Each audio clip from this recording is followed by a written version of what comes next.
Hey, it's Randy here in the garage. What I got in the work stand today is this JC Higgins clunker that we built up, I don't know, maybe a month ago. Built it up as the rear hub's a 2-speed kickback, Sturmey Archer, coaster brake. I'm just not liking that. So I want to put some derailleur, put gears on it. So we'll swap out the wheel set and then also change out the crank, put in an adapter and put in a 3-piece crank. All right, let's get started.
I think we may have a problem getting the bottom bracket adapter in there.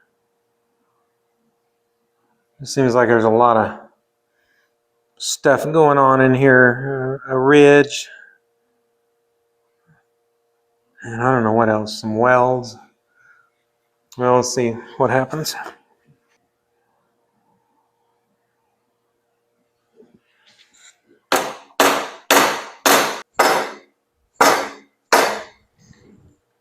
Oh, I think we might get lucky. At least on this side. Okay, I didn't position this correctly. I think I'm going to have to fine-tune the placement of these screw holes or these bolt holes so the bolts miss any obstructions in here. I don't think I can do that. See if I can show you. There's just too many obstacles in here to get that bottom bracket adapter in there without having to grind or file a bunch of this down in here to get out of the way of this where the bolts need to go. So I'm just going to put back in that 1-piece crank. So I got the crank put back in, and here's the rear wheel I want to use. It's got an 8-speed cassette. But of course, you know, the hub's too wide to fit in this old frame. So we'll have to spread the rear triangle out, and that's always kind of iffy. Well, I hope I don't screw up the frame. I've kind of taken a liking to it.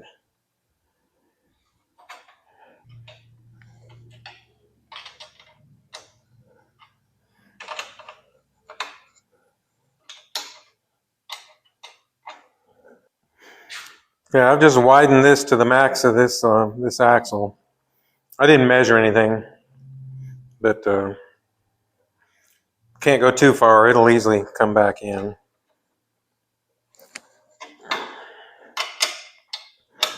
So now to take this out of here and see what we accomplished, if anything. Okay, let's see how we did. Oh my gosh. Darn near perfect.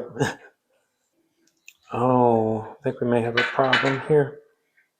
I think we may have a problem with how thin these dropouts are. Whether this will cinch down. Shoot. We may have to put a washer in there, I think.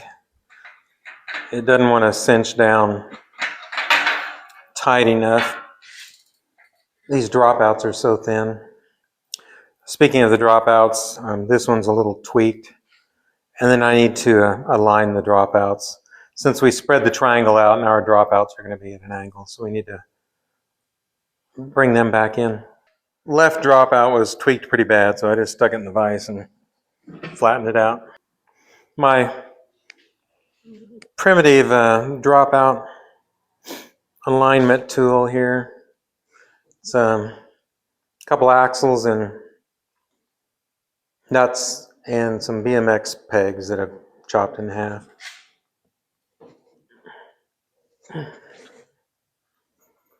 Okay, I think that's close enough.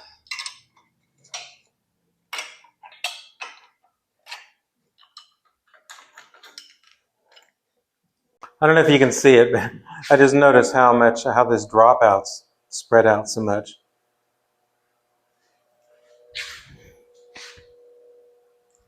I don't know if I'll be able to pull that back into place.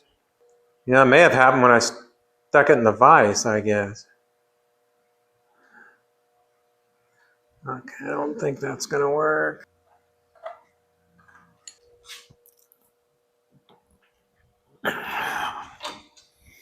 I think we may be approaching a whole new level of sketchiness on this channel. Oh, let's see. I got it to close a little bit, but then it bent it all up. I'd really rather use a bolt-on axle, but I want a black rim, and I don't think I have a black rim with a bolt-on axle. Okay, I've just put a washer on each side of the axle, and that'll make up for these dropouts being so skinny and allow this skewer to close. So I think we're good to go. I'm going to go ahead and get the swap them tires over. I want to use the same tires that I had on here, so I'm going to get those tires swapped over to this wheel set.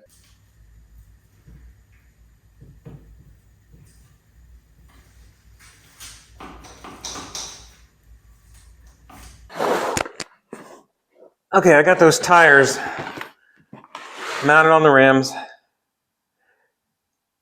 but before I put the rear one on, need to think about shifting and a derailleur. And if I'd have thought ahead, this is going to be an axle mount derailleur. So that would have, well, it will take up the space of one of those washers. I'll probably take one of the washer off the drive side, and this will effectively widen out the dropout or whatever, so our quick release will clamp down properly, if that made any sense. And you know what? I think we'll just go with this derailleur. I think this is what was with that wheel set. Anyway, Shimano Derailleur. It's got one of these like adapters. This bolts onto onto the axle basically, and then allows you to put a frame mount derailleur on there versus an axle mount derailleur. I don't know if that made any sense. An axle mount derailleur, it's built, the hanger's built into the derailleur itself. Where this is a separate piece that you can buy, so you can run a newer style derailleur, I guess, on a bike that doesn't have a derailleur hanger. Typically the way these would mount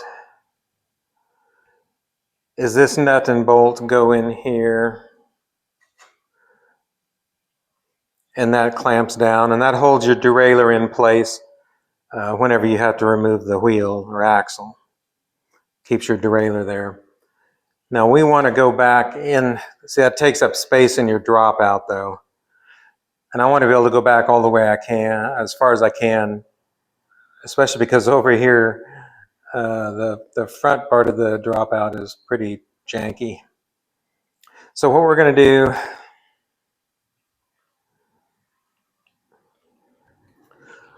is put this clear back, and I'm either going to just weld that through there, or drill a hole and run a self-tapping screw, one or the other.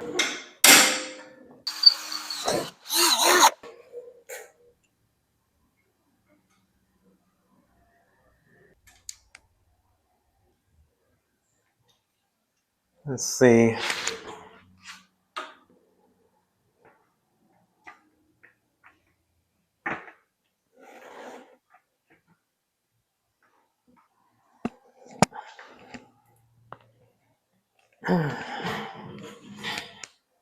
Considering everything that's going on with widening the frame, the dropouts being kind of messed up, and the tire set's a little more square in the rear triangle than I figured it would. So it's good enough by my standards. Now, I don't know if this derailleur is going to be in alignment at all.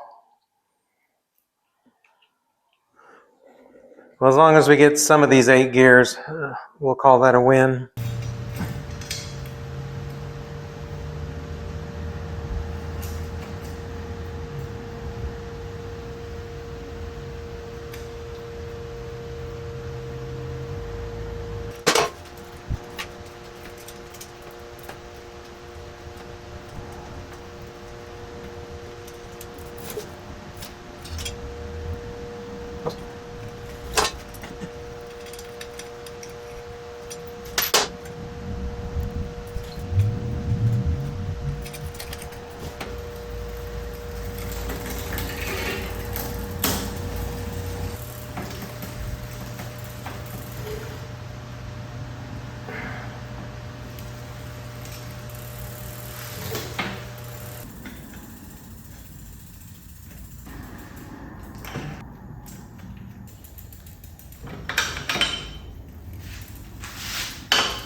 Okay, I've got the derailleur all adjusted, and I'm only able to access 7 of the 8 gears. The highest gear and the smallest cog, the chain binds up. There's just not enough space between the cog and the frame. So I set the limit screws so we don't go into that smallest cog. Now, I was just planning on using a friction shifter, but then I did find I have this indexed for a 7-speed. But I'm not sure if 7 and 8-speed cassettes have the same, whatever, spacing, gap, whatever it is. I don't know. I guess we can just put it on and try, and if it doesn't work, we'll go to friction. Okay, I've got the shifter all cabled up and working. Now, something I didn't think about is we're going to need a rear brake, but we have no means to attach one here, so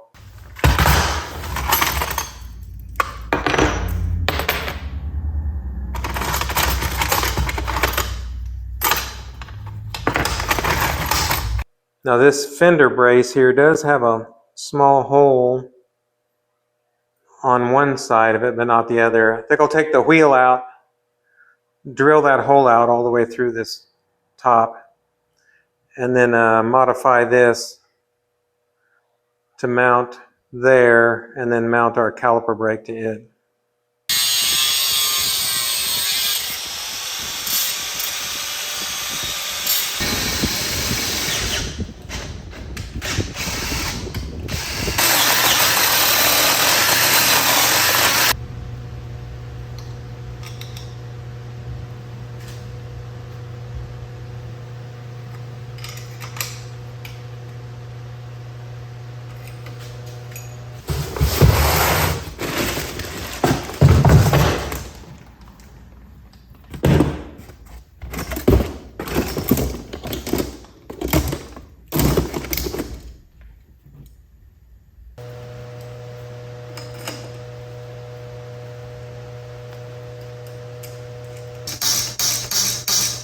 Okay, well, this is probably going to have some flex to it between the bracket and then this brace.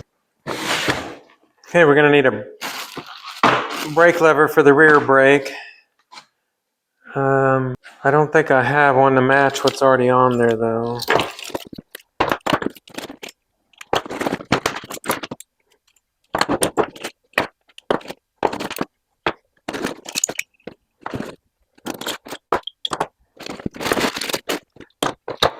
Okay, well, I'm gonna sift through all these and try and find a pair that I think will work with those side pole caliper brakes.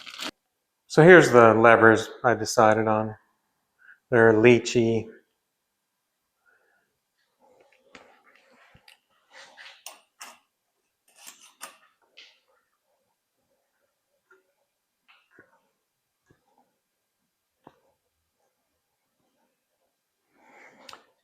Okay, I'm gonna get these cabled up, the brakes, and I'll check back in after that. Show you the cable routing.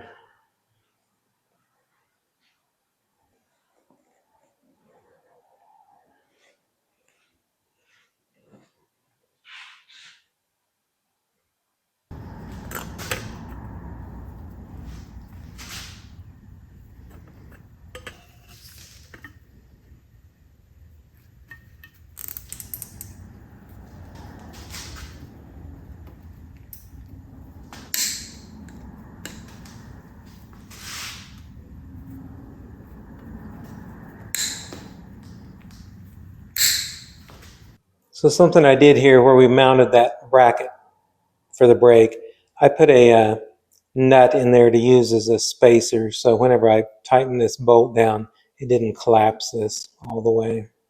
Now, one thing I did, if you might recall in the ride video of this bike, I said the seat was a little bit too low. I did raise it at the risk of something cracking here, but so hopefully that works out.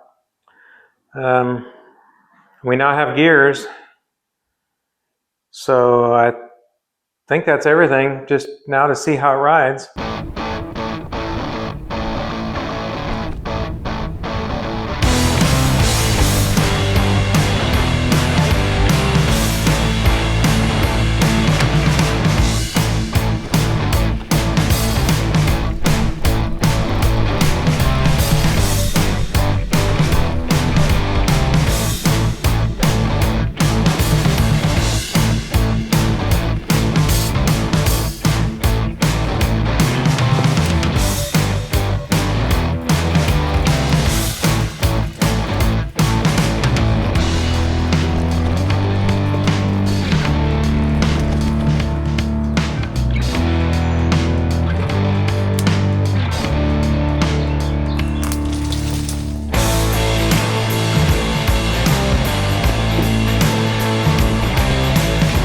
Overall, it's riding pretty good. Need to tweak the shifting and the brakes a little bit, I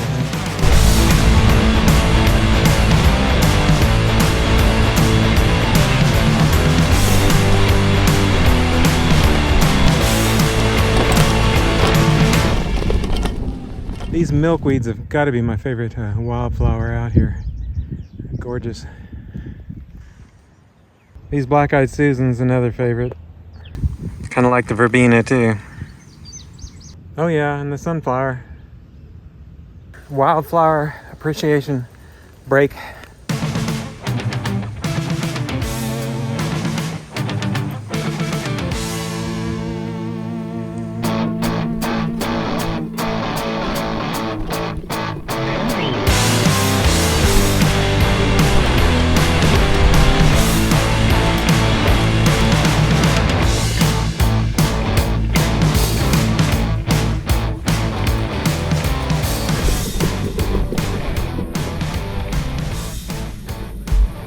Okay, I'm happy with the changes I made. I like having more gear choices. I also like not having the coaster brake, even though these rim brakes barely work. Well enough, no faster than I go. So I think that's a win. Let's see. Oh, if you want to know more about this bike and haven't seen the other videos, I'll link to previous videos on this bike down in the description. And I think we'll just end this video here. So as always, thanks for riding along with me, and I'll see you in the next video.